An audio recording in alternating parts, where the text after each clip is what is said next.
नमस्कार। मसूब करण, सहायक आचार्य EFM।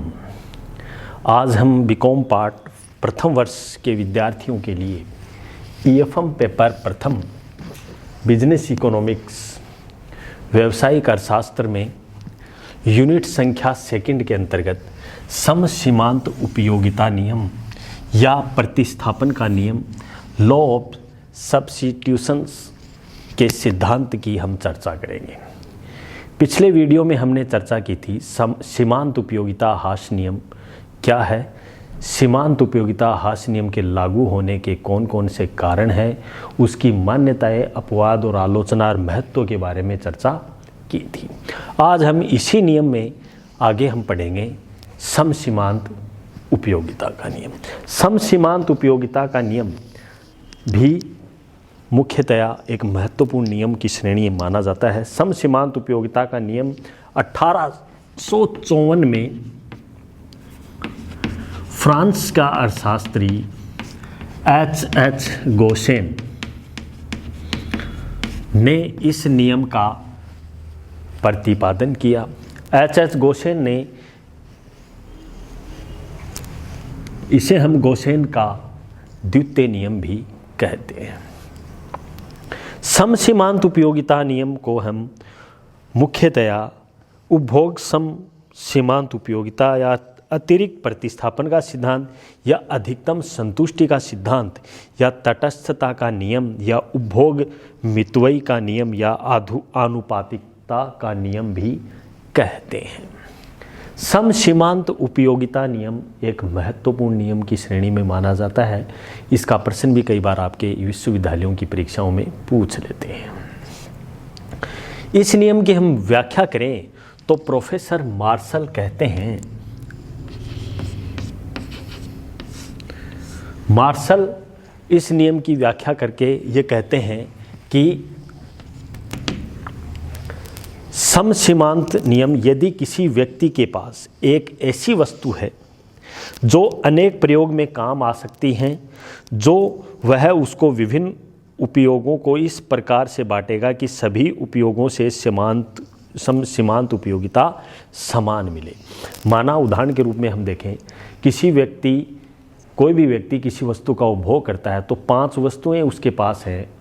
जैसे फल में चर्चा करें, आम, केला, सेव और संतरा, चारों फल हैं। उनके चारों को सेवन करने से उसको समान संतुष्टि मिले। मुद्रा को या उसको खरीदते समय या उसको इस प्रकार से बांटेगा या उसको इस प्रकार से वे करेगा जिससे उसको समान संतुष्टि मिले। ये सम सीमांत उपयोगिता का नियम या प्रतिस्थापन का नियम कहलाता है। जैसा कि मार्शल ने कहा, प्रोफेसर हिक्स ने भी कहा, J.K. मेहता ने भी विभिन्न परिभाषाओं में इनको परिभाषित किया। इस नियम की हम जैसे व्याख्या करें,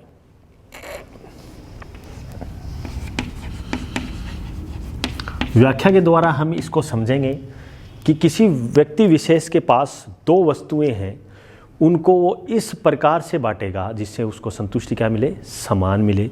जैसा कि माने वस्तु की इकाइयाँ,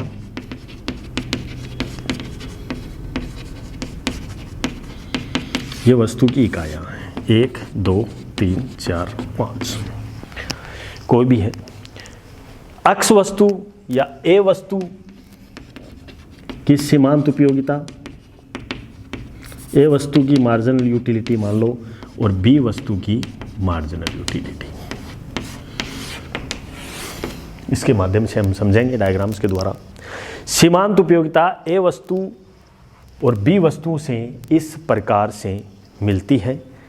32, 28 ए वस्तु से, पहले वस्तु का सेवन करने से 32, दूसरे से 28, तीसरे से 24, चौथे से 20 और 5वें से 16 और एक और मान लो 6 वस्तुएं ले लेते हैं, 12 घटते हुए क्रम में होगी मार्जिनल यूटिलिटी। ऐसे सेम बी वस्तु से 28, दूसरे वस्तु के सेवन करने से 24, 20 और 16, 12 6। अब इस प्रकार से वो बांटेगा। माना कि व्यक्ति के पास व्यय करने के लिए 7 रुपये हैं, उससे उसको समान संतुष्टि मिले, अधिकतम संतुष्टि मिले। तो सबसे ज़्यादा यूटिलिटी जहाँ मिली वहाँ पर वस्तु को वो क्रय करेगा 32 रुपये। 1 रुपया इसमें इन्वेस्ट कर देगा, 1 रुपये की वस्तु से 32 रुपये, दूसरा रुपया दूसरी वस्तु से, तो यहाँ इसको समान संतुष्टि मिल रही है। ए वस्तु बी हो सकता है मैंगो या सेब। तीसरा रुपया कहाँ लगाएगा वो? तीसरा वस्तु तीसरी वस्तु से लगाएगा, चौथा यहाँ, पांचवा यहाँ और छठा यहाँ पर, सातवां यहाँ पर। तो इस प्रकार वो इन्वेस्ट करेगा। अब ए वस्तु की यहाँ पर अपन निकालें, टोटल 1 2 3 4 रुपये में कितनी यूटिलिटी मिली इसको? 32 + 28 + 24 + 20 20। इसको आप काउंट कीजिए। इसको काउंट करने पर उसको समान इकाइयों की हम चर्चा करें। 32 28 24 20 + 28 + 24 + 20 + 16 बराबर समान संतुष्टि मिली 176 इकाइयाँ उसको प्राप्त हो गई। कितने रुपए से? 7 रुपये के विनियोग से। तो इस प्रकार से इसके हम सूत्र के आधार पर भी इसको हम ज्ञात कर सकते हैं। MUX इसका सूत्र के आधार पर भी इस वस्तु को हम समसीमांत उपयोगिता के आधार पर निकाल सकते हैं।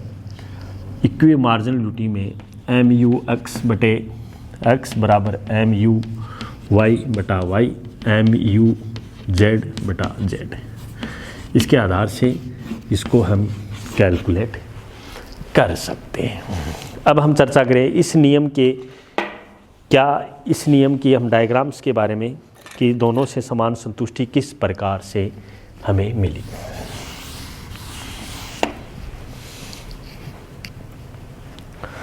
ये सीमांत उपयोगिता है। यहाँ पर YOX वस्तु 6 है, 1 2 3 4 5 6। मार्जिनल यूटिलिटी ए की और बी की।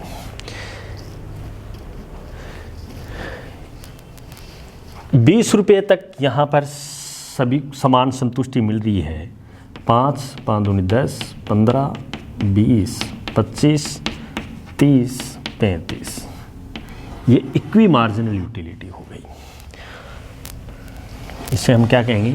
इक्वी मार्जिनल यूटिलिटी, समान संतुष्टि बिंदु। ₹1 में इन्वेस्ट किया, 32 28 24 16 12। तो एक डायग्राम हमारा इस प्रकार बन गया। दूसरा बी वस्तु का इस प्रकार। तो ये जो संतुष्टि बिंदु है अपना, इस प्रकार से इसको हम एनालिसिस कर सकते हैं कि यहाँ से अपने को किस प्रकार संतुष्टिजनक स्थिति हुई इक्वी मार्जिनल यूटिलिटी ए वस्तु और बी वस्तु। इस प्रकार से हम 2 इकाइयों के संयोग से उपभोक्ता को इसमें वस्तुओं से समान संतुष्टि मिली। तो इस प्रकार से ये है महत्वपूर्ण। तो इस नियम की मान्यताओं के बारे में चर्चा करें कि मनुष्य विवेकशील प्राणी है, वह सोच समझ कर व्यय करता है किसी वस्तु पर। उपभोक्ता का लक्ष्य अधिकतम संतुष्टि प्राप्त करना होना चाहिए। संबंधित अवधि में उपभोक्ता की आय, स्वभाव, रुचि, फैशन में परिवर्तन नहीं होना चाहिए। मुद्रा की क्रय शक्ति, सीमांत उपयोगिता में परिवर्तन नहीं होना चाहिए। आय व्यय, बजट एवं लेखे की अवधि एक होनी चाहिए। प्रत्येक वस्तु से प्राप्त उपयोगिता उपभोक्ताओं को ये ज्ञान होना चाहिए कि क्रम गणनावाचक संख्या में रेखाचित्रों का किस प्रकार से माध्यमों से एनालिसिस करना है। उपभोक्ता की छोटी इकाई व्याज्य होनी चाहिए और मुद्रा की इकाइयों से प्राप्त होनी चाहिए। सीमांत उपयोगिता ह्रास नियम पर यह नियम लागू नहीं होता है। तो इस नियम की आधुनिक नियम की भी इन्होंने व्याख्या की है। उपभोग के क्षेत्र में ये नियम लागू नहीं हो पाता है। उपभोग में और वस्तु का प्रयोग विनिमय क्षेत्र में इस नियम को प्रभावी रूप से लागू नहीं किया जाता है।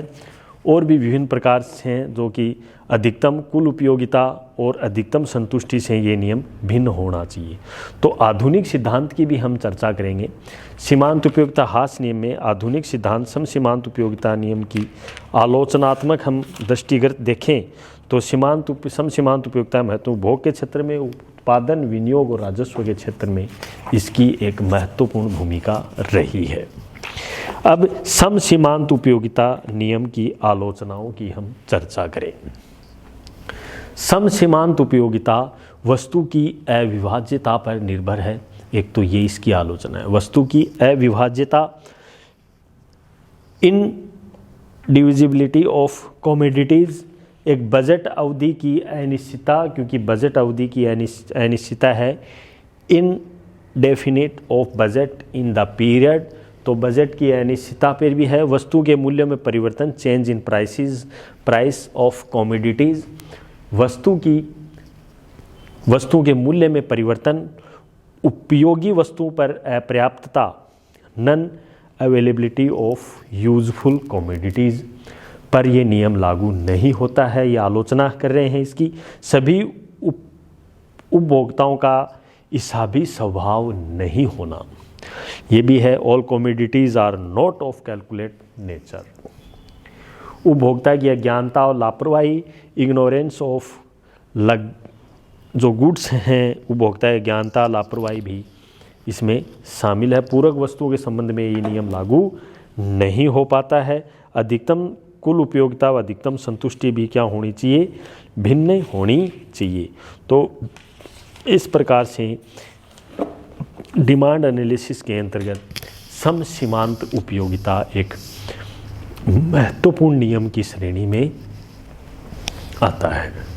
तो हम इसी क्रम में डिमांड एनालिसिस के अंतर्गत हमने सम सीमांत उपयोगिता ह्रास नियम, सीमांत उपयोगिता ह्रास नियम के बारे में हमने अध्ययन किया, जो कि हमने ये जाना कि दो वस्तुओं के सेवन से उपभोक्ता को समान संतुष्टि मिले और रुपयों को इस प्रकार से व्यय करता है जिससे उनको संतुष्टि समान रूप से मिले, जो कि इस डायग्राम के द्वारा ए बी के अंतर्गत इक्विवेलेंट बताया गया है, जो कि MUX बटा x बराबर है MUY बटा x MUZ बटा z के बराबर इक्वल माना जाता है।